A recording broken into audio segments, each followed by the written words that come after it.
Hello everybody, welcome to It Takes Balls to Knit the show. This is episode 12 and thank you so much for joining us. We really appreciate it. That's right. And in this episode we have a special giveaway for you. A hint, we're wearing it.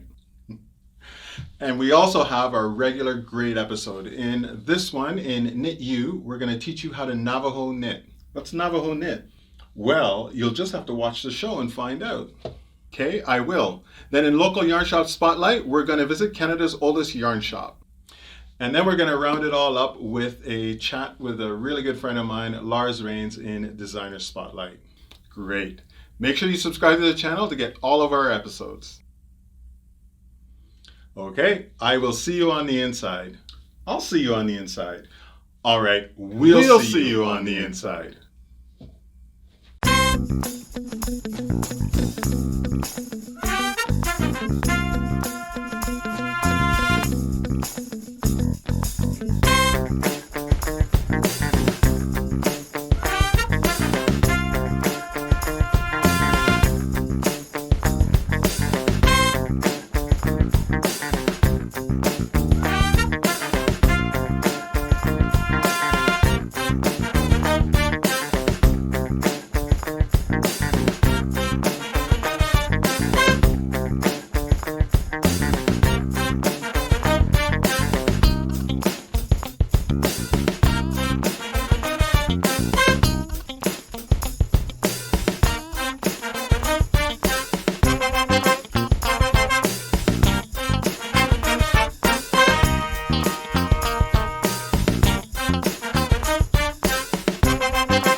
Welcome back, and again, thank you for joining us here on It Takes Balls to Knit the show. This is episode 12.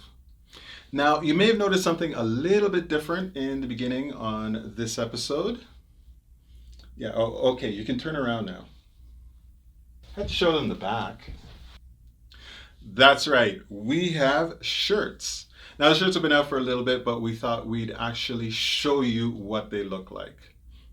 I think they're pretty dapper myself. Yeah, I think they're pretty dapper myself too. Now, I'm wearing the Hugzzz blue, and I'm wearing the heather gray. And whichever one you decide you want, you can go on our website, ittakesballstonit.com. Great. All right, now as promised, we are going to start this one with Knit You, and we're going to show you how to Navajo knit. Is that the same thing as that thing they call chain plying? Why, yes, it's exactly the same thing. Why don't we go to the studio and have MrHugzzz show you how to do it.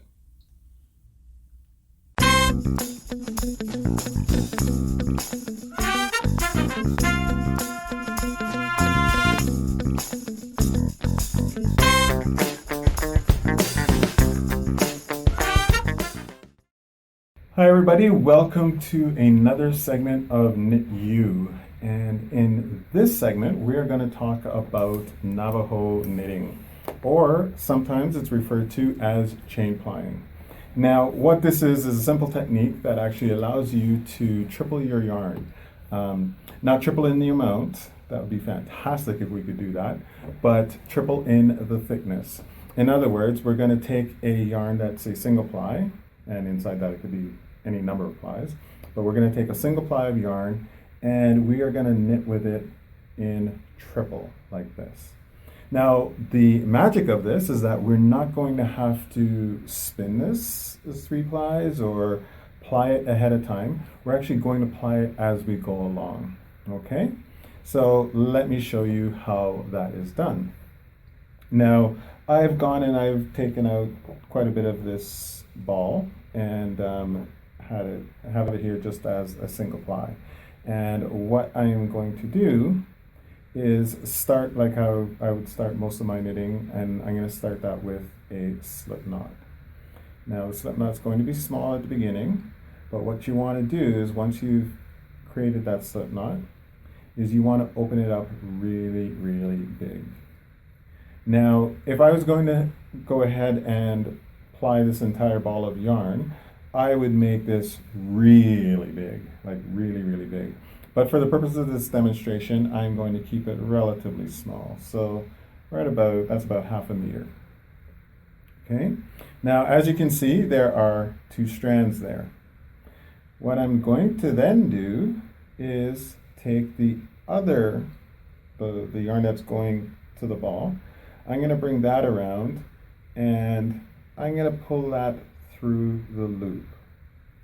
And as I do that, you can see I now have 3 strands, right?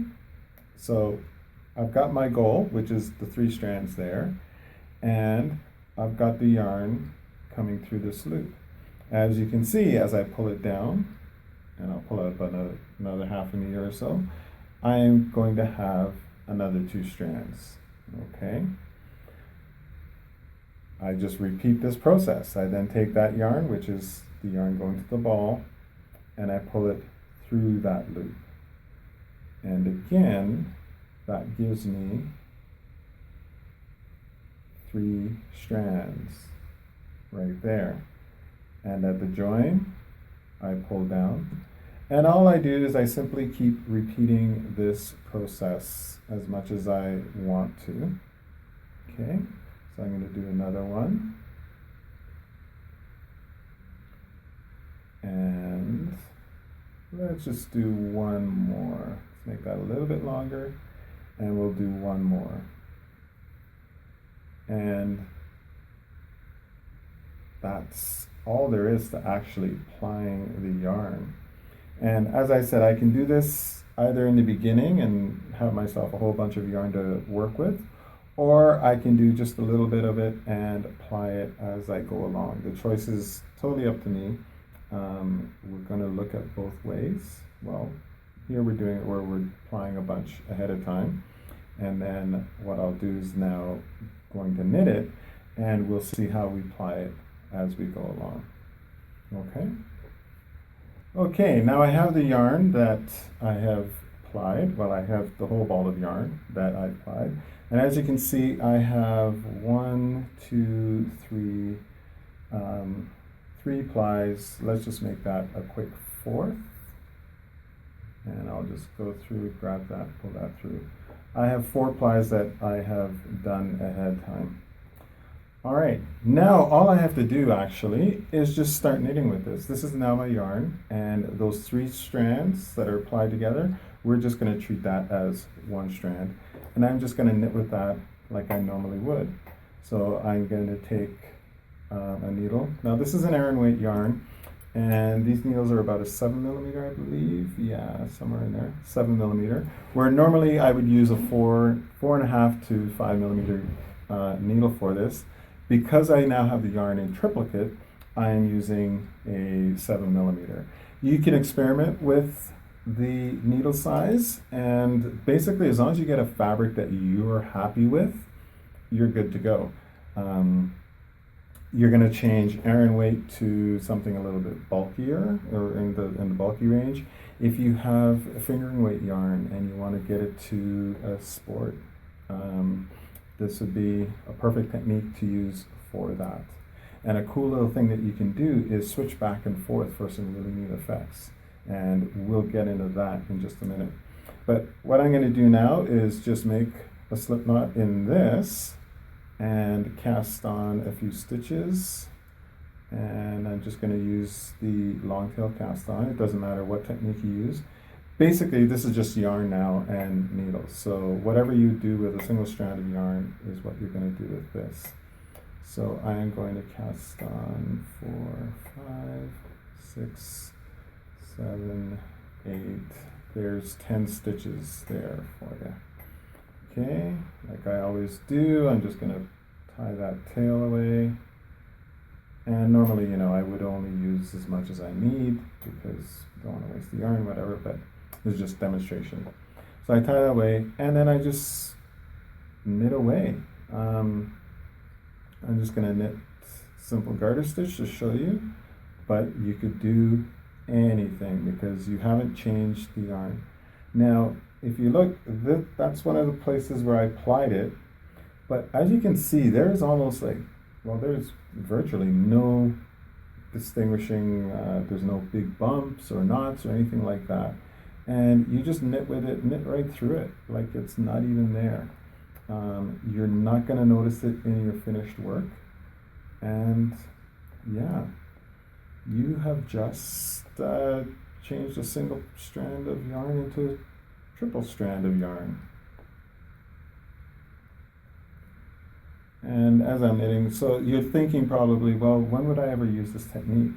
And well, like I said, anytime you want to basically thicken up your yarn, quite a few patterns out there ask for you to hold your yarn with 2 strands held together. Well, if there's ever any for 3 strands held together, instead of having to go out and buy 3 balls of yarn, you could actually just buy a single ball of yarn and do this. It's a great way to use up your stash. Say you're working on a project that's in sport weight, but you only have finger and weight yarn around for all those shawls that you're making.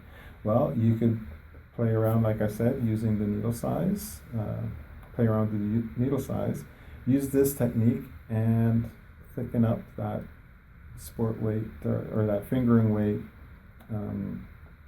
yarn that you've got, sock yarn, into a sport weight or maybe even a DK, or go from DK to Aran or chunky, whatever. Just the thing of this is it's a technique and it's something for you to know how to do. And now that you know how to do that, you can just play around with it and see see what you can do with that, how many different things you can do.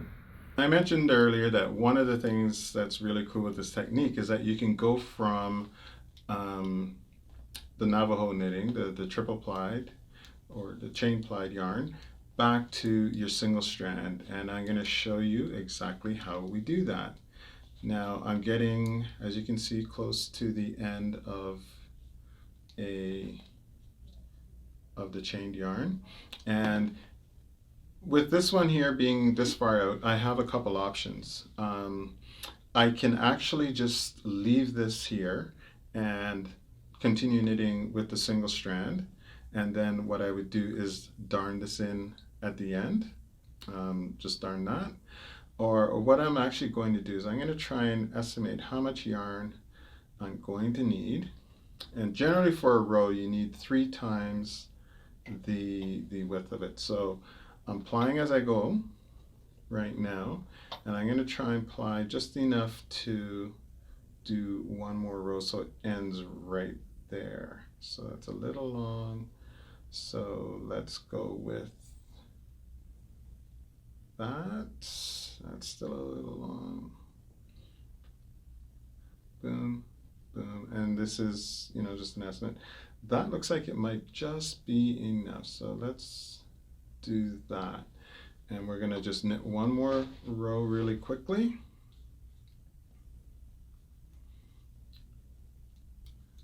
And hopefully it'll use up just the right amount.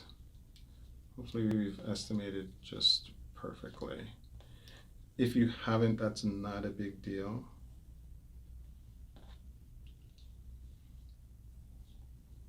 Okay, I'm going to switch to this way. Nope, I need a little more. So let's do this.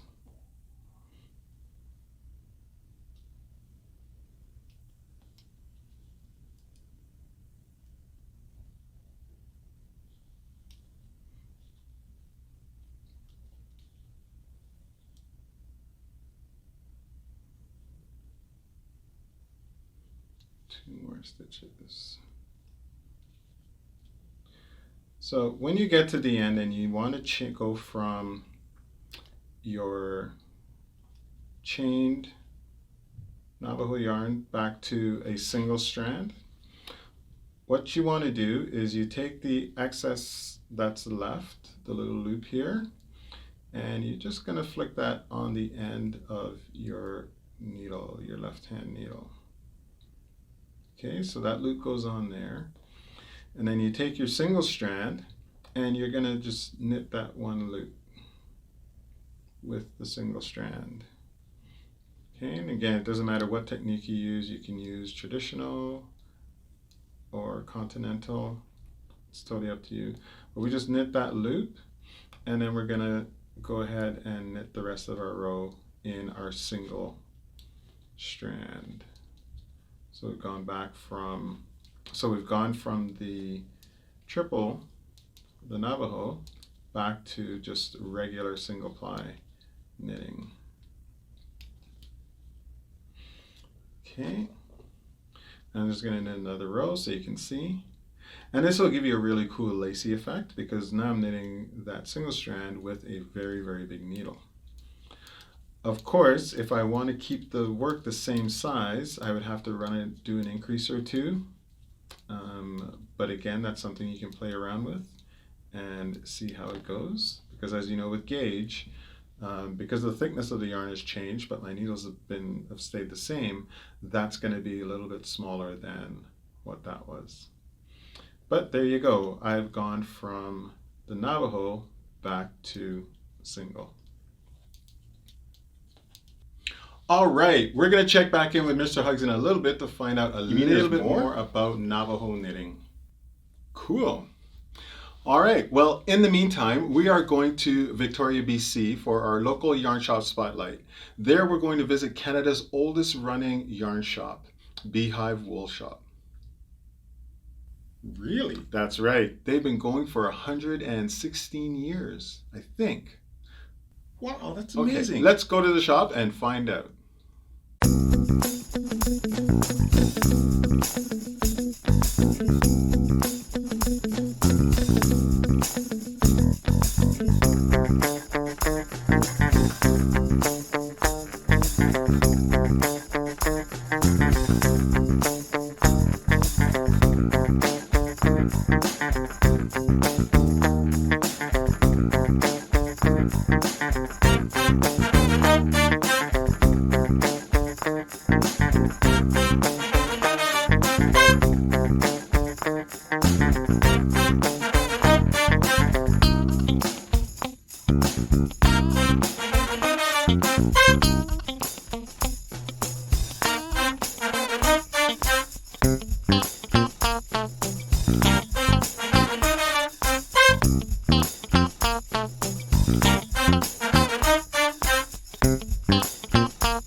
Okay, so welcome everybody to a very special local yarn shop spotlight. And I say special because, as you saw from my clip on the ferry ride, I've traveled to Victoria, BC, and I'm here with Julia. But tell you what, I'll let you introduce yourself. Hi everyone, I'm Julia Hugzzz. I work with Beehive Wool Shop. It's my family shop. So I do a lot of the social media, a lot of the website and photography, and of course I'm on the floor helping everyone with their yarn, of course, all the time. Excellent. And so yeah, we're here. This is the Beehive Wool Shop, right? Yeah, Beehive Wool Shop. The why I said this is special is because this is the oldest yarn shop in Canada, right? As far as we know. As far as we know, it's never been contested. There's no registry that I can go and look it up, but we were started in 1906.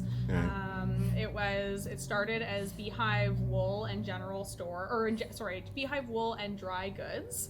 And from that time in 1906, the store has been owned by 4 different families. My family, my stepmom bought it 20 years ago, over 20 years ago now.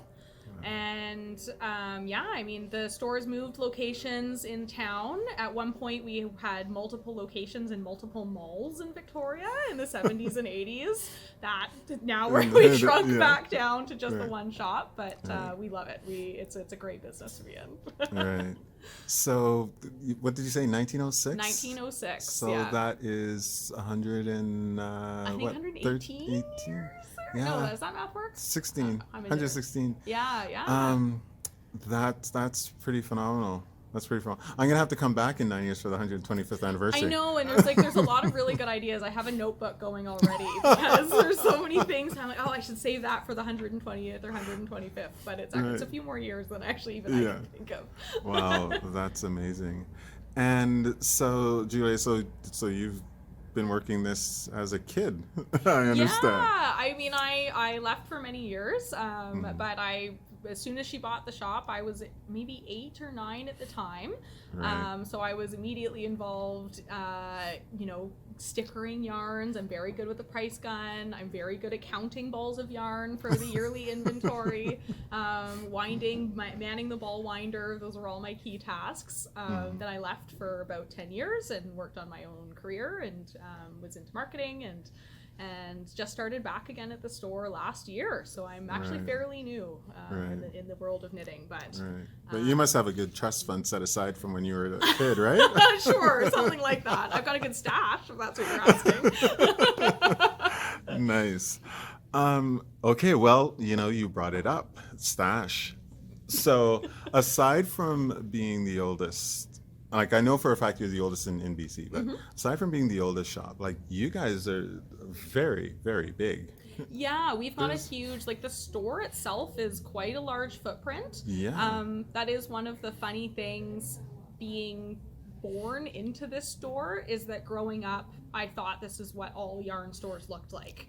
It's not. Trust me, it's not. It wasn't until I traveled that I realized, oh my gosh, this is something really special we have here. So yeah, it is. It's nuts. We try to have a little bit of everything. Our goal is that if you come into the store with a pattern, regardless if it's for a yarn specifically in our store, we should be able to match it.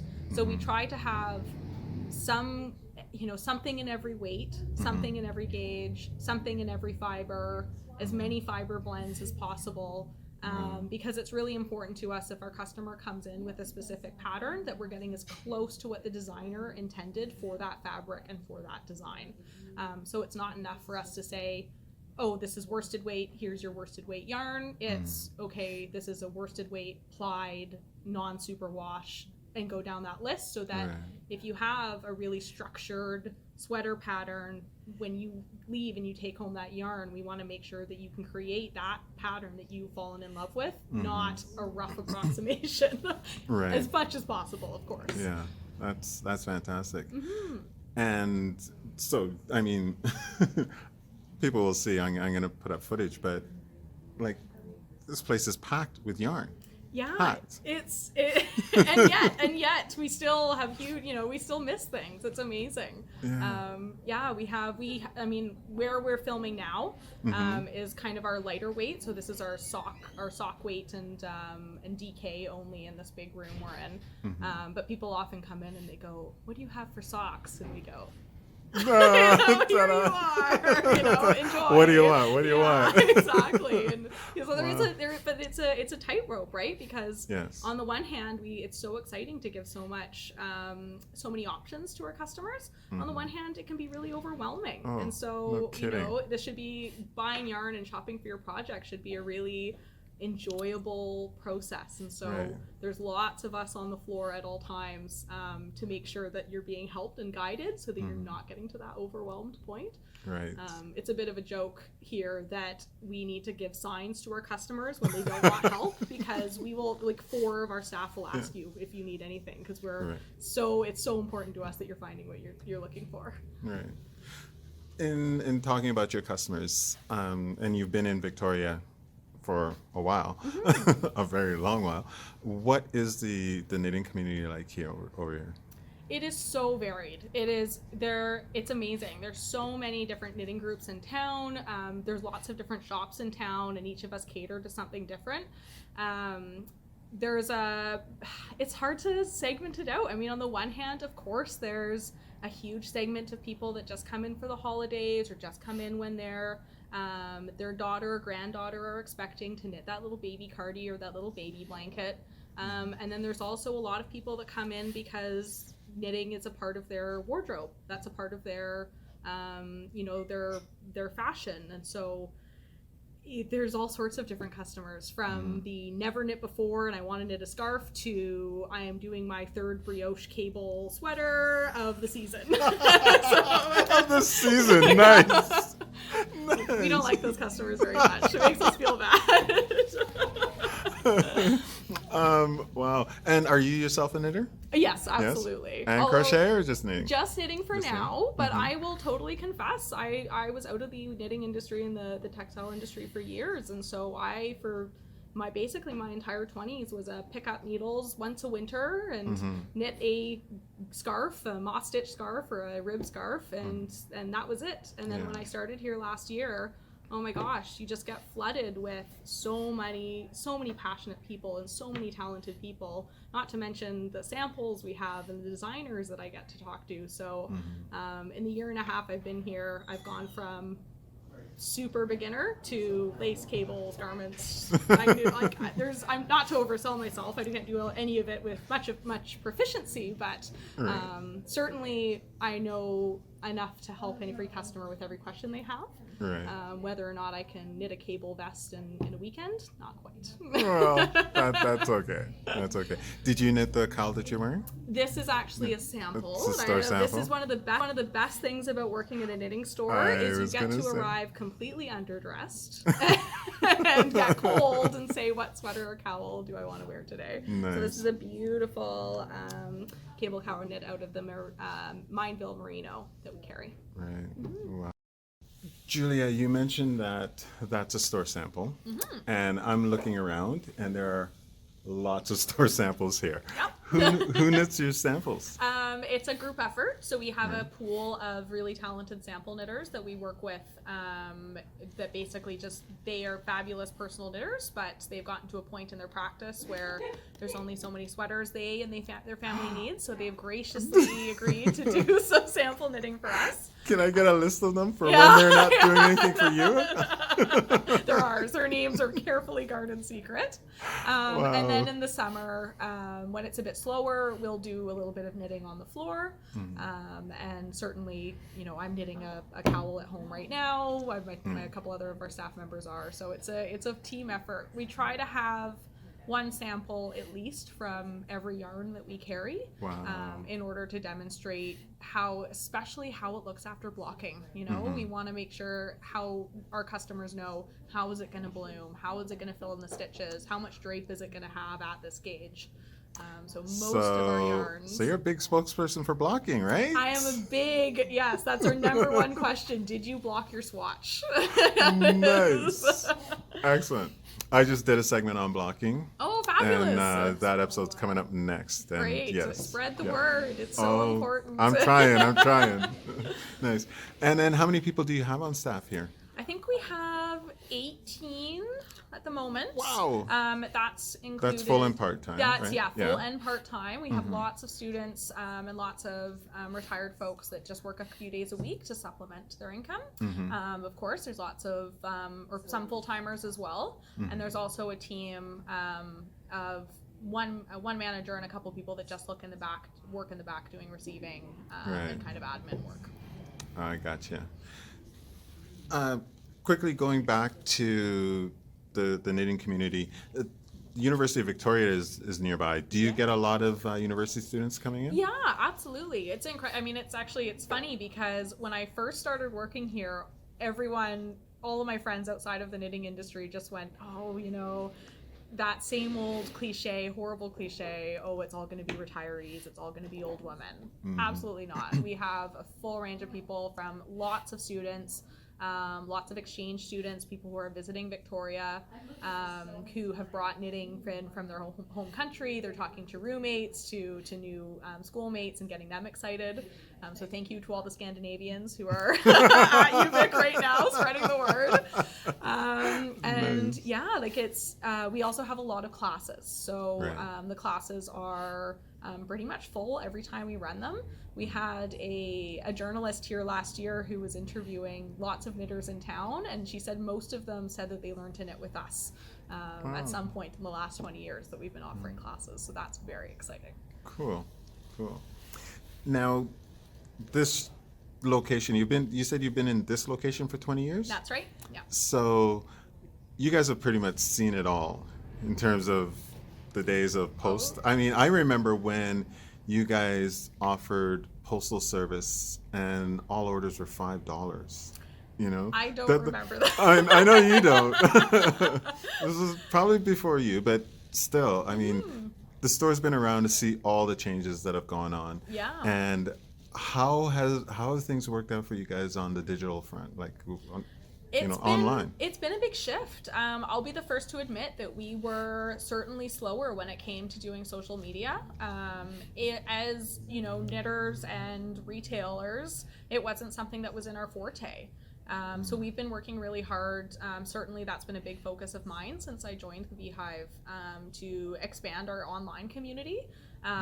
It's way past the buy this yarn. This is a new yarn, buy it. It's about what is on your needles and celebrating our customer successes and celebrating the designers that we support or the yarn makers that we support. So that's been really exciting. Another big focus of ours moving forward as we head into 2020 is expanding our online store. So right now, if you came into the store, you would see, as discussed, thousands of different options. And you go onto our website and it's a much smaller repertoire and much smaller inventory. So I've been working hard on designing our new website, which will be launching in the coming weeks. So you'll see way more of the in-store experience online, including brand new photography, photos of our samples, connecting our website to our Ravelry, to our Instagram, and having a much more cohesive experience. Well, hopefully by the time this airs, it's live. But if not, it will be. If it's not, it's on me. That's quite all right. No, it might be on me because I might squeeze this in early. But speaking of that, what is your website? It is www.beehivewoolshop.com. We make it easy for you. Nice. And what's your Instagram? At Beehive Wool Shop, and that's Facebook, Instagram, Ravelry. It's all the same. Nice. Ravelry. You guys obviously you have the Ravelry connection where people can come in with a pattern and you can. Yeah, we do the buy in store program, which is huge for us. It's been a really big transition for us and our customers. If you were a longtime customer of the Beehive, you were used to coming in and us having a whole section of printed patterns and binders, and it was almost a library feel where you came in and just spent 20, 30, 45 minutes flipping through books to find that pattern. So it's been a big transition for us to direct people to Ravelry. We do a lot of teaching people how to use Ravelry, opening up that rabbit hole and letting them jump right in. Come on, Alice, it's fun down here. Yeah, we are definitely guilty of that. Yeah, but it's such a great resource though, because like you said, it cuts down on the space you guys need for the books, so there's more yarn in the shops, and it's so much easier. Like you can search by keywords. You can search for a pattern, and a pattern you don't even know exists can be found that way. Yeah, and like another really great thing is that not all, well, I'll say most local designers don't have the funds or the accessibility to do printed patterns or printed booklets or full books. That's a huge undertaking. So it's made it a lot easier for us to be able to support our local or designers who are just starting out, putting their first couple patterns on. We're able to support them right from the get-go rather than waiting for them to have, 5,000 followers in a printed book coming out, for example. Right. Yeah. That's fantastic. And then do you guys ship orders? I know you said that, you're working on the website to expand that, but currently can people go on there, order yarn, and have you ship it out? Absolutely, yeah. Yep, absolutely. We do free shipping across Canada after $150.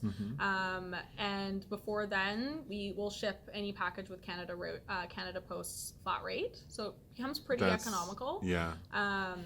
The other thing that we do, even if the yarn isn't on our website, our customers are always more than welcome to email us or call us. I've spent lots of time on the phone, yes, this color goes with this color, or no, that's not a good match, and we'll work with our customers however they want to contact us. We're always here.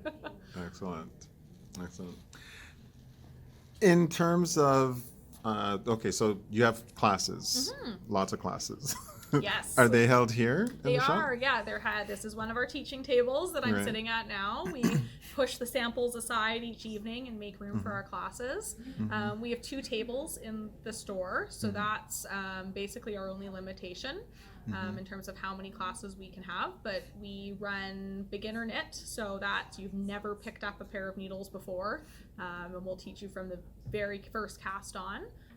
All the way to advanced garmentry, brioche, fair isle, the whole kit and caboodle. We do it all. Wow, that's fantastic. Yeah, it's nice because I feel like, I say this because I got there. I was a beginner knitter who was happy with cowls, and you kind of get stuck on this, this entry-level knitting, which is totally fine, and if that's what you're comfortable at, stay with it. But if you're looking around and you're seeing all these beautiful patterns and shawls and sweaters, and you really desire to improve yourself, it's hard to do without a community, and it's hard to do without someone sitting there beside you saying, it's going to be okay, you've got this. So I think aside from the technical skills that we teach, it's all about building confidence in our customers and saying you can do that pattern, and it's okay to challenge yourself, and if you have to pull back a few rows, that's okay too. Right. Do you guys have a knit night? We don't have a knit night. No. But you mentioned that there were a lot of groups in the area. And that's part of the reason why we don't have one here. If I'm honest, it's nice and quiet right now, but it's often so busy. Hard to believe, but it's often so busy that it's just too much. Right. And then, of course, if we have those knit nights, it means that we can't teach on those nights. So it became a decision. Plus, there's a cafe down the road that has meetings once a week. So we're happy to send people to the other groups. And when do they meet? Friday nights. So Hugzzz. Tonight? Yeah, actually, I think so. Do you know the time? I think 7:30. Oh, I might pop in afterwards. Go in, yeah. So you have fabulous yarn. Obviously, with yarn, you need, and you have great classes, and there's a community and everything else. You guys obviously also have notions in that, right? Yeah. We sell 3 lines of needles, I think. No, 4 lines of needles. Ooh. So we sell Knitter's Pride, Lucky, Addie, and the classic arrows. Nice. We sell all those brands in crochet, hooks, and DPNs as well. Straights and circulars. We've got everything. And then for notions, we have the ultra utilitarian and the adorable, and why not? The full range. Nice. Excellent. Yeah. Okay, so where can people find you? People that now have decided, okay, I'm going to be in Vancouver, I'm going to zip over on the ferry, and I'm going to go and check out this shop. Totally. Well, if you decide to take public transit in from the ferry or the airport, we are on your way into downtown. You can't miss our big, gorgeous windows out front. So we're on Douglas and Fisgard, right in downtown Victoria. We're a block and a half away from historic Chinatown and Old Town, Victoria, and we're also across the street from free parking. Oh, excellent. And all of this information can be found on our website, of course. All right. And just because I'm here and we're doing this on video, what are your hours? Our hours are in the winter. We're open Monday to Thursday, 10 to 5:30. Fridays we're open late to 7 p.m. Saturdays 10 to 5:30 again, and Sunday 11 to 4. Excellent. Wow, I'm like gobsmacked. Just the yarn. I should make a note that while everyone's looking at me, I'm looking at you, interviewing me, and your eyes are going all like it's actually very fun to watch. Yeah, this is why I do it this way, because then people don't see me and think, oh, is that guy crazy? Just watch the little bit of drool, right? Yeah. Shh, that was a secret. Edit. No, this has been absolutely incredible, and I can't wait to get this out so people see this and come. Oh wait, what am I doing? I've forgotten. Okay, before we can even say any of that, we have to play my favorite game. Oh gosh. Yes, it's called Either Or. Okay. Do you know how to play Either Or? I don't know. Let me tell you. You've got special rules. I don't have special rules. I just have one simple rule. It's either or. Okay. So I'm going to give you two options, and you can pick either or. Right? Right. Are you good? I'm ready to go. All right, Julia. Game face on. Here we go. So we'll start obviously with some knitting stuff and some easy ones, and then we'll go from there. Okay. So knit or crochet? Knit. Figured that one. Color or texture? Texture. Ooh, okay. Cables or lace? I'm gonna go lace. Yeah, I'm gonna go lace. Final answer. Okay. Stocking stitch, or not stocking stitch. Worsted weight or fingering? Worsted. I'm instant satisfaction. Instant satisfaction. That's what I like. Excellent. All right. Pullover or cardigan? Pullover. Okay. And straights or DPNs or circulars? I actually use Addy Flexi Flips. Oh, so that's pretty much DPNs. Yeah, I mean, but it's so much better. So much better. Right, but this was either or, right? You remember that part? If honest, then I will go back to circulars then, if that's my choice. Really? Okay. I hate DPNs. I'm not afraid to admit it. Okay. All right, now we'll get to some really fun ones. Tea or coffee? Coffee. Coffee. All right. Wine or whiskey? Whiskey. Ooh, didn't expect that one. Wow. That I have to say that shocked me. Don't know why. It just kind of did. I'm a rye girl. What can I say? Nice. Okay. Let's say hot tub or glacial lake? Glacial Lake. Are you I know is surprising, serious? but I love the Arctic. I love northern Canada, so Wow. I love it. Okay. So this one then, snow or sand? Snow. Snow. Yes, Oh, as much as it. I mean, I say that now. Remember I live in Victoria, so both are kind of a novelty. Novelty to me. Okay, we'll throw you totally out of that one. Hawaii or Jamaica? Ooh, I'm gonna say Jamaica because I've been to Hawaii. So yeah.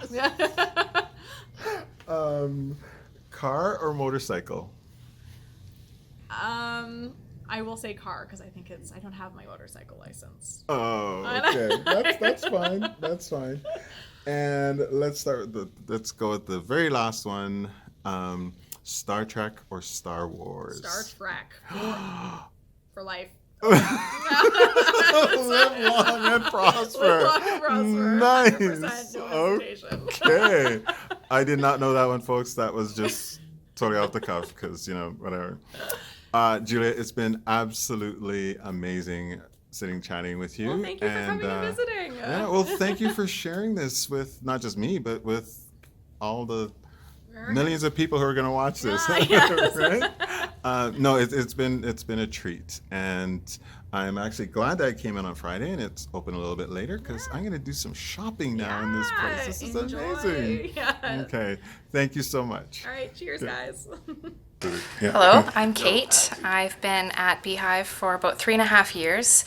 I'm the floor manager here, so I started as a part-time staff member working on weekends, and now I get to run the show. So I get to play with all of our little bees ease and make sure everything's flowing smoothly at the shop. Excellent. What's your favorite thing about working here? Oh, God, my favorite thing about working here is living vicariously through my customers. Right. So I get to look at a pattern, help them choose a project, I get to play with fiber, and the best part is I get to spend their money instead of my own. But then I also spend my own money because then they inspire me to make things, and one thing leads to the next. But I love here, and the passion, the community. Got such an incredible team that I work with every day. I'm very blessed. Excellent. All right, Kate, one very quick either or question. Mm-hmm. Beer or wine? Beer. Okay. So one of the things we've decided to feature this season are more kits. And so this kit will do a mohair bias loop adaptation. I can pull up the pattern and show you. Okay, so this is the mohair loop bias. This is the mohair bias loop. So we're a big fan of church mouse patterns here. So we've got their patterns here in the shop. Mm-hmm. And so what we've done is combined a strand of mohair with a strand of a Katia yarn called Airlux that adds a bit of a sheen to it. Mm-hmm. So you get sort of a nice glimmer, a little bit of fuzz. It's a classy way to step up an outfit for a Friday night. And this is one of our most popular projects. So this year we are putting it into kits. And so these kits are available here? Kits are available in the store, and they will be available online with our new website update as well. Right. They are $50 for this one, but this is a great cost-effective drops yarn. So soft, so squishy. Right. This one's actually modeled after my own personal sample. Oh, nice. Yeah. Do you remember when you used to have stamp cards, Kate? We still have the stamp cards. Oh my gosh. So people can still come in? These things never expire. We've had these for years and years and years, and the plan is eventually to switch to an electronic point system, but for now, these stamp cards are still what we've got. I'm going to have to find mine. They will never expire. You can always use them here at Beehive. I started out by snowbirding here in Victoria. My husband and I spent the winters here. Oh, nice. From Ontario and Quebec and other places. Yeah. Goodness. Yeah, so we were always appreciative of being able to cycle in the winter. Yes. Really enjoyed that. And then my mother-in-law told me, they always have a help wanted sign in the window. Why don't you just go and see? So I did. Nice. Yeah. And the rest is history. Yeah, it was love at first sight. And so you live here in Victoria now? We do now. We've moved here. We lived here for Nice. Good decision, right? Yeah. And the knitting community is really quite something. Mm-hmm. I'm from a knitting family, and we knit, man. We knit them. Nice. And look at that. Presto finito. Nice. Cake is served. Right? That's Beehive Wool Shop. And believe it or not, I didn't even get to show you all of the yarn. Perhaps in the credit, we'll roll a little yarn porn for you. Make sure you watch right through. And you know, the ironic thing is, most people will travel to Victoria, BC as a destination because it's a beautiful, beautiful, beautiful city. But I think I'd actually go there to go to the yarn shop, the Beehive yarn shop, and then I would check out the rest of Victoria. Yeah, I'd probably have to agree with you on that one, MrHugzzz.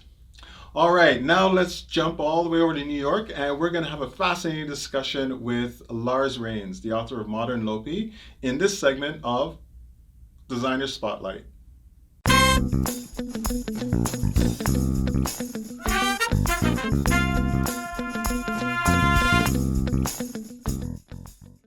We are in Brooklyn, New York, and we are speaking with Lars Rains. Now, Lars, I'm sure a lot of people don't know you, and I'm sure a lot of people do. Seeing as there's millions of people watching this, we'll say it's about half and half. Okay? Right. Do you want to just tell us about yourself? Sure. Who you are? First and foremost, I always like to think of myself as a Canadian, even though I haven't lived there for 25, 30 years. But I was born and raised in Manitoba. Wow. So I'm used to the cold. Oh, and moved to New York to go to graduate school. And I've been here for about 25 years now. Here in New York? Like, are you in Brooklyn? No, I'm in Long Island. Okay. I teach high school in Queens now. Wow. algebra. That's so a heck of a commute. It's 2 hours each way every day, so it's a little bad. But learned how to knit in Toronto because I was spending a lot of money on sweaters and thought, hey, it'd be cheaper to learn how to knit and make them myself. My first love is Lopi, although I do cheat on it from time to time. I'm known for my Icelandic sweaters, and I really like designing what I like to call pretty lace shawls that I'll never wear. And you obviously thoroughly enjoy knitting. I love knitting. I always like learning new constructions, new techniques, and I love being able to incorporate those ideas and methods into my designs. I don't really come up with a lot of new constructions or new stitches or new techniques, but what I like to do is combine all the different tricks that I know so that I can get my vision and my ideas out in my garments. Right. And how long have you been designing? I started out really making one-of-a-kind art sweaters for myself, and so I didn't know how to grade or make them for different sizes. But then I had a blog back in the early days, early 2000s, and I had a bunch of friends who were bloggers who then went on to do different career paths in the industry, and they were always kind of supporting me and recommending that I start writing the patterns.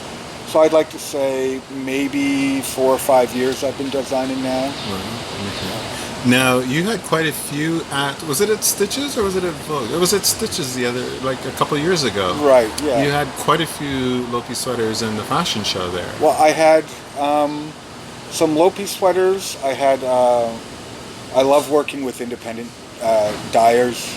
I love collaborating. It's nice when you get to a certain point that you can work with the people you like. You get to know people very closely. We're all supportive of each other. So I had a sweater that I made out of yarn from Neighborhood Fiber Company. So I love Karita and I love her yarns, especially her gradients. So I had something made out of that that went into the fashion show at Stitches. And then I had a sweater from, I don't know if it was 1 or 2. I had a couple of sweaters from my first book. I was going to say, and the reason I was mentioning this was because there was a book with that. There was a book launch at the same time and everything. Right, it was a crazy year. Lars has got a book out. That's awesome. It was a crazy year. And I know what fascinated you was the sweater on the back cover, which is Cable Madness. And you just went, what is that? I need to know who made this. And really I did that because I wanted to show people how versatile and flexible the Icelandic wool was. Because everyone thinks, you can only do the Icelandic sweaters with it. Right. But with, especially their bulky weight Lopi, you can do the Aran sweaters with the cables. The stitch definition is there, it just pops. So I just wanted to kind of show people a different facet of how you could use the Icelandic yarn. Right. Briefly away from the designing thing, what was the book process like in terms of conception, doing it, getting them all and putting it all together? It's funny because I was kind of known as the Icelandic sweater expert before I'd even published a pattern. And so I really wanted the first patterns that came out to be a collection. So I spent maybe 2 or 3 years thinking about the branding, thinking about the template, the layout. Hired Gail Zucker to shoot the book professionally. And it's so funny, when I got her estimated invoice, I almost had a heart attack because I was like, well, you either go big or you go home. And I just went for it. But there was a lot of work that went into it, and there's so much.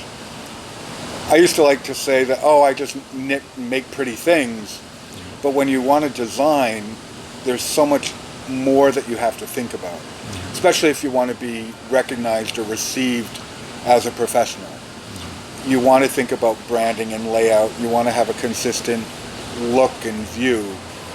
And there are different people that inspire you along the way. I know in terms of the aesthetics of how I wanted my stuff to look, I was really influenced by Jared Flood's early work and his work at Brooklyn Tweed. Really, that showed me how I wanted my books or patterns to look professionally in terms of the layout and the photography. But then you had to work with so many different other people that you didn't really even know about. So really, that was a process that I really enjoyed that I didn't realize even existed, is being the project manager. So I'm communicating with the layout person, communicating with the copy editor, with the technical editor, with the photographer, picking clothes on Pinterest for style boards. It was just like, oh, it doesn't just happen. You have to plan all of this. So it's a lot of work, but when you finally hold the book in your hands, or anytime you work on a project that has taken an extended period of time, when you finally see it and it's exactly like you wanted it to be, it's a great feeling. It's priceless. That's one reason why I wanted to self-publish too, is because I wanted to put the patterns I wanted. I had an idea of what colors I wanted, how I wanted it to be shot. And so by being able to maintain some of that control throughout the process, it was extra work, but in the long run, I think it really launched me as a designer, because I came out of the gate, boom, here's a book, and everyone knew who I was, just because it was a niche market with the Icelandic sweaters, but also it was so professionally done. And that's one of the great things about designing today, is it's open to so many people. Like, it's not as expensive as I imagine it could be. It's actually perfect that you say that, because likewise this show, I did this show 5 years ago and I had to stop because of the cost. And now I'm able to launch it basically with my own funds. I mean, I'm asking for help from people, but it's still viable to do a really good quality product. It's just the technology. The technology is available, and I think the help that's out there. The community has developed so much more. Right. It's just, it's not really a competitive market. I mean, it would look like it from the outside, but when you get to a certain level or a certain point, I'm sure you see it, all the podcasts help each other and provide advice and information. I just came from the men's spring knitting retreat upstate this weekend, and we had a young crochet designer, Thomas Gregory Hamilton. Shout out to G-Stitch Nation. Just a vibrant, young, full of life dancer, choreographer, just sassy. And he's doing for crochet what, some of the pioneers were doing for knitting when the independent design started getting big on Ravelry. So it was wonderful just seeing this new generation and being able to just give advice and say, hey, you're nice to everybody. You don't put people down. You build them up. You want to have a very clear view of who your audience is, what you want to do, how you want to design. I mean, and one of his pieces made New York Fashion Week this year. This gorgeous peacock feather gown, all made out of crochet. And so as a knitter, I'm like, wow, I don't even know how to do that. I'm blown away when I see the crochet now. Like, it looks like knitting. He's raising the professionalism and the look of it, and it's the style and the taste. It's not. A lot of people for the longest time just look down on crochet, and it's like, no, crochet, there are things you can do that you can't do in knitting. And when you have such a refined eye that he does, it's just like this diamond in the rough, and there's so many people that are just willing to help, and they want to see that next generation come through, because down the road, he'll be helping out the people that come after him. And I think that's what the knitting community is about. Well, that's perfect, because that actually answered my next question. You're reading my mind. I was going to ask, how do you find the community has developed? Because, like you said, well, 10 years ago, everybody was kind of muddling their way through and trying to figure out how to do it. Like, you had the few names that were there. Yeah. But, you know, it was thing. And do you find it far more inclusive now in terms of help and support that's available? It is more inclusive, it is supportive, but at the same time, I mean, there's really only a handful of designers who can support themselves full-time from Ravelry sales. And in order to do that, it's almost like you have to live on social media full-time. Yes. I've had to take a break this year. I'm taking some more classes for education, and so I haven't been designing as much. Still have lots of ideas and I'm writing them down, but you know, to be on social media with the curated Instagram feeds and trying to come up with something interesting to say on a weekly podcast. And then there are all these discussions that are so important and so relevant that need to happen now about, you know, diversity and inclusion and body sizing and just privilege in general.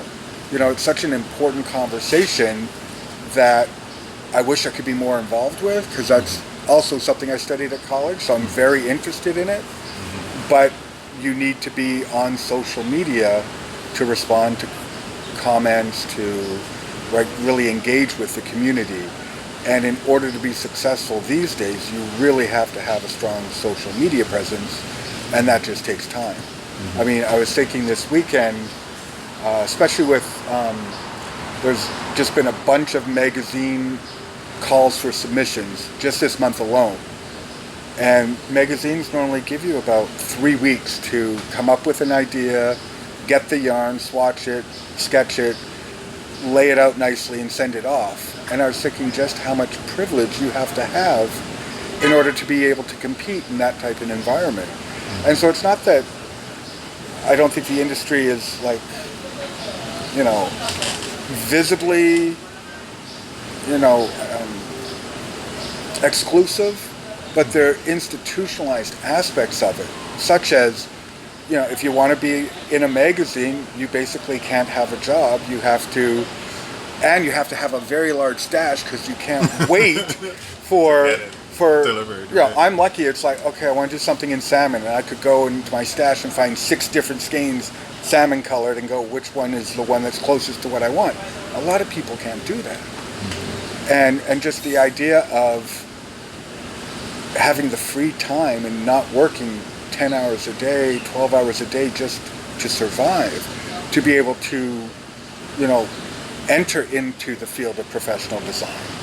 And so that's an issue that really also needs to be discussed on social media, but you have to have the time to do that as well. I don't have time to put 20 stories up every day. I fully understand that. And same here, and you'd think it would be different for me because I'm traveling around the world doing this, but it's not at all. There's so much to do. Well, there's all the preparation, Right. you know, all the post-production, all the editing, but also it's draining coming up with ideas, I'm sure. You know, trying to follow stories, research stories. Actually, in that aspect, I'm pretty lucky because there is so much in it. I'm not like knocking down one little niche. I'm covering it all. So Right. the alpacas is Aberval. So for that, the ideas are there. But like you said, the preparation and the doing, and then the post-production, like editing and everything, that's a lot. I think that's another thing. I love that alpaca is Aberval. I have to remember that. You can't do everything. No. You really can't. And so that's where the community is nice, because you get to decide who you want to work with. You get to decide what you want to spend your time on and what's important to you and what you want to put out into the world, especially when it comes to design. You know, I don't have enough hours in the day to knit up all of my ideas, so I have to decide what yarn do I want to use, who do I want to work with, because that makes a big difference, and what kind of patterns do I want to put out. Okay, Lars, so I want to get into your design process and like jump into your brain and talk about how you come up with designs and do your designing. The hat in front of you that's on the table, that's actually a new pattern, new design? Yeah. Are we allowed to see this? Oh, absolutely. Yeah? Okay. Absolutely. It's not for a magazine or anything. And that's the other thing. So often that you design something and then you can't show it anywhere. But if it's my stuff, I don't mind showing it ahead of time. So this hat, really, a lot of times when I start with a design, it's the yarn that speaks to me. And while I appreciate yarn support, which means companies give me yarn for free in the hopes that I'll come up with a pattern, I don't like to take yarn that often because then you owe them a pattern and there's a pressure to put something out. And a lot of times I have to wait until I figure out exactly just what I want to do with the yarn. This, I just love the colors. I just wanted to cast on something. And in my mind, when I started, I was just going to do a cowl. So it started out as a 4x2 rib, and then as I finished it, I was like, you know what? Yeah, this could work as a hat because I liked how the colors spiraled. So at this point I had the name in mind, Mystic Spiral, which was the name of a character in the MTV show Daria. That was the name of his band. So then I was like, let me do a fold line, but that meant I had to switch to a 2x4 rib, so 2 knit 4 purl, and then I thought, okay, I will continue it on, thinking that I would just have the brim turned up once and then the ribs would flow into the cables here, and then I was just playing with cables at different rates of increase and decrease. None of this was figured out in my head. It was just because I haven't knit a lot this year, I just wanted to play. So I worked up to this point and then I went, oh, you know what? I better write down what I'm doing before I forget. So then you kind of stop and you just kind of write down and see what you're doing. And then I went, oh, look, a ribbon. That's pretty. I'll finish it off. And then this is like, yeah, I have to figure out how to do that on the computer and work with my tech editor to figure out how to explain that the easiest, because that would be moving the marker a few times. And then it was just a matter of how am I going to work the decreases. And normally with hats, I like to decrease every second row, but I was like, you know what, I'm going to work every fourth, and then I decided just to offset the ribs, and as I decreased, the ribs just got smaller and smaller until they were twists. But then when I put the hat on, it was like, oh, it's a little long. So then I decided, you know what? I had a hat that I bought in Stockholm that had a brim that folded over on the inside. So it was a double folded brim. And then when I put it on, it fit perfectly. And the nice part is you don't see any of the complicated cable because it's hidden. But if you roll it down and push it back, then you see it. So you get almost 3 ways. If I want to roll it down again, I get a super slouchy hat. But I love just playing with techniques and playing with the constructions and shapes and trying to be versatile so that then this idea is in my repertoire, all of these different ideas, and I can call on them very quickly in future projects. But at the same time, it's a pattern that will be self-standing on its own, and it's certainly worthy of going up on Ravelry. So you just, very quickly, just because you just mentioned Ravelry, so you're on Ravelry. What's your design name on Ravelry? My design name is Modern Lopi, L-O-P-I, which is the Icelandic word for wool. Yes. Okay. Sorry, and the other design that you're working on? Other thing I'm working on, I tend to be a monogamous knitter. I don't have a lot of works in progress. Usually because I'm always on deadline and I have to get them done. So this one I'm working on now, we're recording this at the Men's Knit Night at String Things Studio in Park Slope. And of course while you're here you're tempted by all the yarn. And so I had to touch some Clinton Hill cashmere, and it's one of the few cashmeres. latex cashmere. Shut the front door. Why didn't you tell me that? Oh, sorry. Oh my God. So this is one of the perks of being a designer. Holy crap. Is you get to choose what you want to work with. And trust me, I work with Lopi, and that's a great, inexpensive workhorse yarn. But sometimes you have to splurge and treat yourself. So I'd be cheating on that all the time. I bought 2 skeins because I wanted to do a black and white, high contrast. I took 2 kind of stitch patterns from a Selbu Mittens book and kind of adapted them for use in a double knitting pattern. So it's actually 2 patterns, one on the inside and one on the outside. So the chart is just a bunch of numbers. I teach high school math, so this is kind of how my brain works. You want to know how my brain works? When I design, it's usually all numbers. Nobody's going to be able to steal that pattern. No, not yet, anyway. But when you're doing 2 patterns at once, you have to interlock the charts. So I had to do it by numbers. It was easier. And when I work it out in Illustrator, I can then do it with symbols.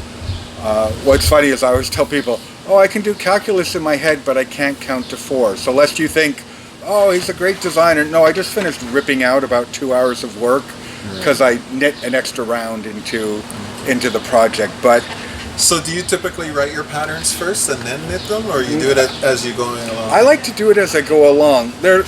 I'm very algorithmic, so once I get an idea and like this, it's set. Like once I figure out what I'm doing, I don't have to think anymore. Whereas something with the cables, it was like, you know, I'm going to play around and see where this goes. Oh, I like how that looks. Oh, let me change that. I didn't like that. So a lot of times it's very organic. I wish I could just write a pattern and send it off to sample knitters. I have done a few in the past, but a lot of times I'm sending text messages saying, yeah, forget about that part, do this part now. So I'm constantly changing my mind as I go. I like to think I'm a very organic designer. But when it comes to knitting, I'm definitely all about the process. I'm not concerned with the product. It's nice to have something at the end, but if you're going to be spending a lot of time invested in a project, it might as well be with a really nice yarn. And this yarn, I haven't seen a worsted cashmere before. So a worsted weight cashmere. I had some specifically made before by they used to Lux Adorna. Lux Adorna. Yes, yeah. I was remembering their first name. But that was the only time I've ever seen it. Yeah, I've worked with their fingering. Much thinner. Yeah. I've worked with their fingering, and with that I just did, like recently, a simple funnel cowl. It's on Ravelry, and it's just self-striping, throw a few basic, simple lace patterns, eyelets. So it's nothing groundbreaking. It's just an excuse to play with the gorgeous yarn, and that's kind of fun as well. But I just finished a Lopi hoodie for my second Icelandic book that I'm working on now. And so I have a few sweaters that take a little more time that I'm working on for hopefully a publication date of next summer. So I've got time to do that. So I'm being able to get those ideas. But every now and then you just have to have a quick project that you want to have fun with. A quick project. He's doing a double knit with a different design on either side, and he calls that a quick project. Well, and I'm like, what was I thinking? Because I have to like count to 4 and then like have a conversation with someone, then count to 4. Oh, geez. Yeah, Wow. It's hard to knit and talk at the same time, but so far it hasn't been too bad. All right, Lars. Okay, so for the people that are out there that are inspired perhaps by you or have already thought this is something they want to do you have like 1 or maybe 2 pieces of advice that you would give to a budding designer or somebody that thinks that, you know, this might be what they want to do? Absolutely. I'm really all about encouraging people to put their voice or their identity into their knitting, and a pattern is a recipe. You don't have to follow it exactly. If you want to change it up to make it fit you better, great. You don't like the colors, the designer's not really going to mind if you switch it up. They're not all prima donnas. In fact, one of the best things is seeing what people do to my patterns, because then I'm like, oh, I like that color combination better, but I never would have thought of that. Because that's the exciting part, is you give the ideas out into the world and then you see what comes back. So if you're wanting to design, start now. It's like, come up with some ideas and pass them out to your friends and see what happens. If you want to do it professionally, it's really important to have a professional identity. So you really need to think about your branding, your layout, your photographs are so important. It's worth spending the extra money in the beginning, even though you know you probably won't break even for a while, but you want to establish yourself as a professional. You want to be considered someone who's really in it to advance their aesthetic, that has ideas that they want to get across, and so you want to have people take you seriously. And then it's just a matter of going to a lot of events and meeting people, because that's where you get the advice, the connections, which are so important. And it's just a lot of fun to travel and meet other people. Don't be embarrassed about what you do. Don't be embarrassed by what you do, or more precisely, don't let other people tell you what kind of designer you should be. If you want to do a certain type of project all the time, do that. If you want it to be simple, don't let anyone, say otherwise. If you want to use really nice yarn, okay. If you can only afford more inexpensive yarns, that's okay too. These are just materials. These are just things. They don't define who you are as a designer. So what will set you apart is your ideas and really how you interact with our community. You want to be taken seriously, you have to be serious as a designer, and that means being nice to people and helping people out whenever you can. Lars, so as a designer and somebody who's been involved in the fiber arts industry for quite some time now, you've obviously seen some changes come and go and things like that. In terms of the popularity of men's knitting and where it is now, how can you speak to that in terms of where it was when you started knitting, where it is now, and possibly where you see it going? Sure. When I started knitting, it was over 25 years ago, and I would be the only male in a yarn store, the only male in classes. In fact, there are times when I go into a yarn store and they would almost approach me like I was a criminal, asking me, do you know how to knit? You should start with bulky. And I'd be like, I know, I love this yarn. I've got a couple designs in their next book. So there was a lot of presumption and, I don't say condescension, but they just didn't understand. People didn't understand that men could actually knit. And then I was one of the first bloggers in the early 2000s, and that's where we got to, encounter other male knitters who would have blogs, and we would start, talking with each other. There was the Men Who Knit website very early on. And so we started getting to know that there were other people out there, which was nice. But now with the explosion of the internet and social media, everyone's connected, and that's been able to allow us to plan and organize events and activities in real life. For example, we're at a men's knit night at a yarn store in Brooklyn, String Thing Studio. I just came back this weekend from the men's spring knitting retreat where we had 45 knitters, crocheters, weavers, spinners. If it involves fiber, they were doing stuff to it. And that's just one now of maybe 10 different men's retreats around the US and Canada each year.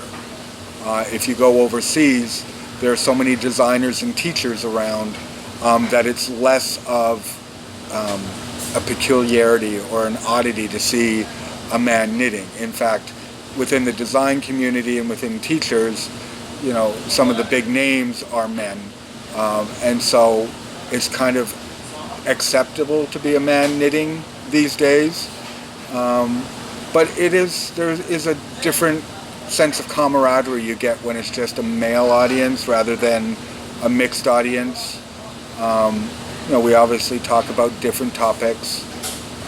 I think the assumption is if you're a male knitter, you must be gay.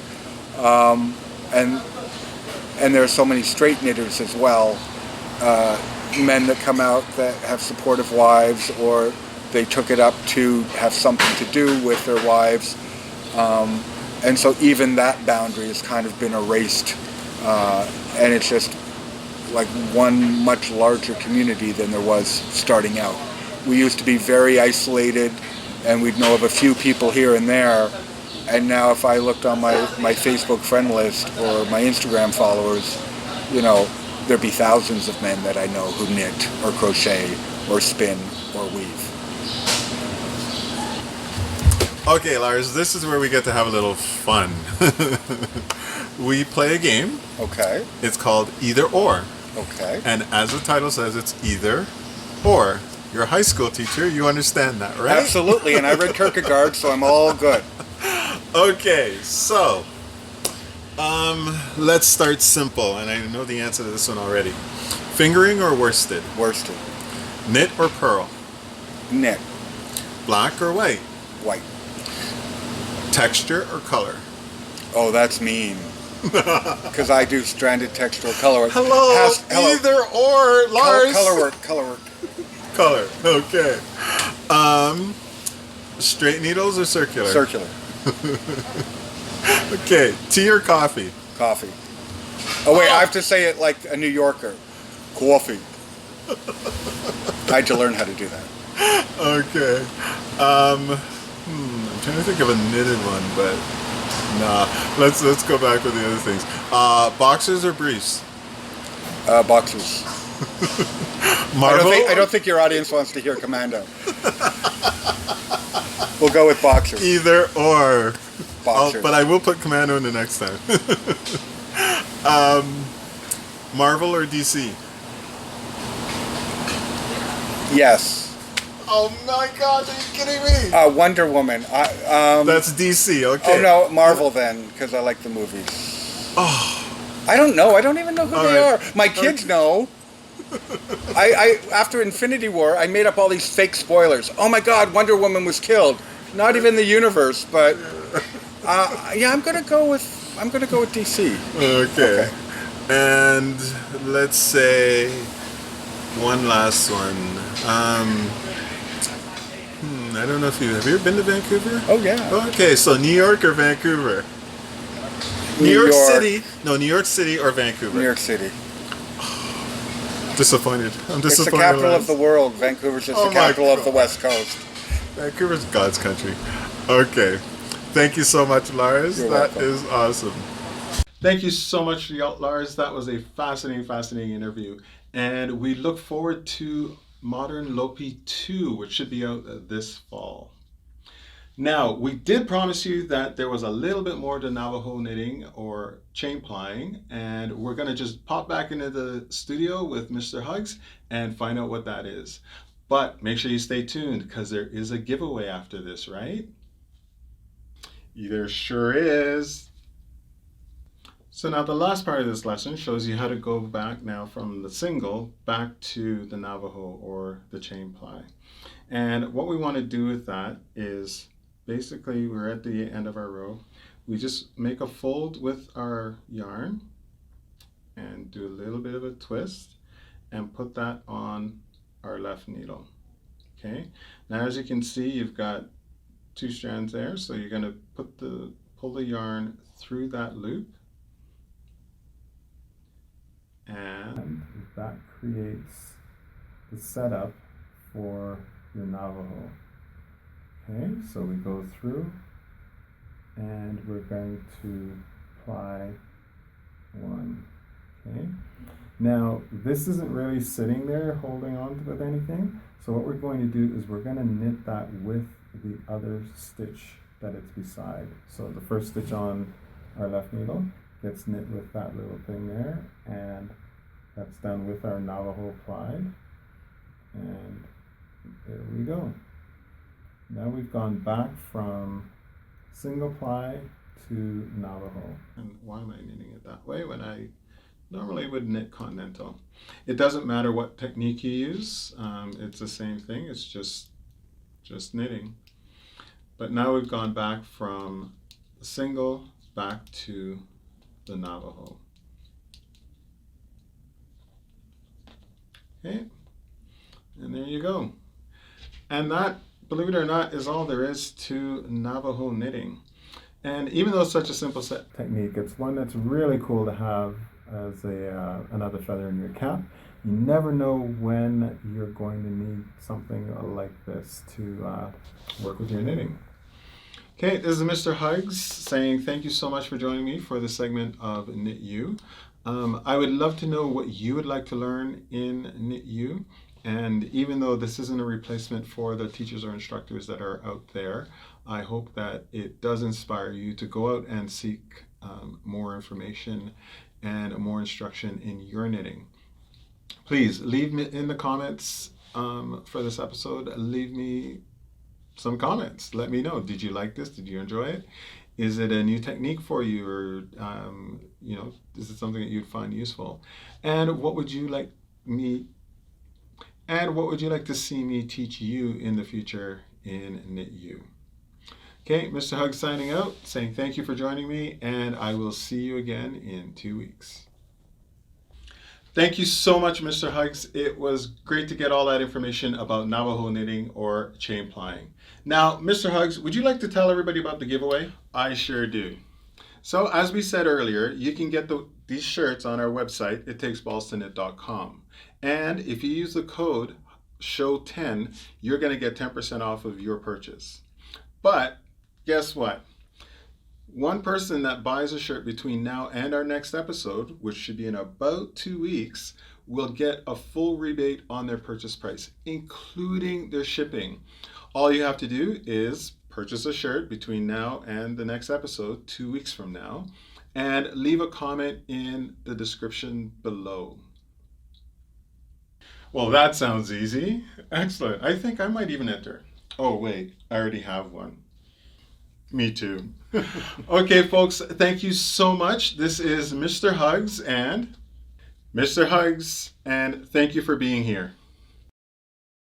We really, really love having you here on the show, and if you want to make sure that you get every episode as soon as it comes out, click on the subscription button below and ring the notification bell so that you get the email when we put out the new episode. Until next time, MrHugzzz and MrHugzzz saying we'll see you next time on It Takes Balls to Knit the show.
Hi, my name is Christian, and I'm part of a close-knit community.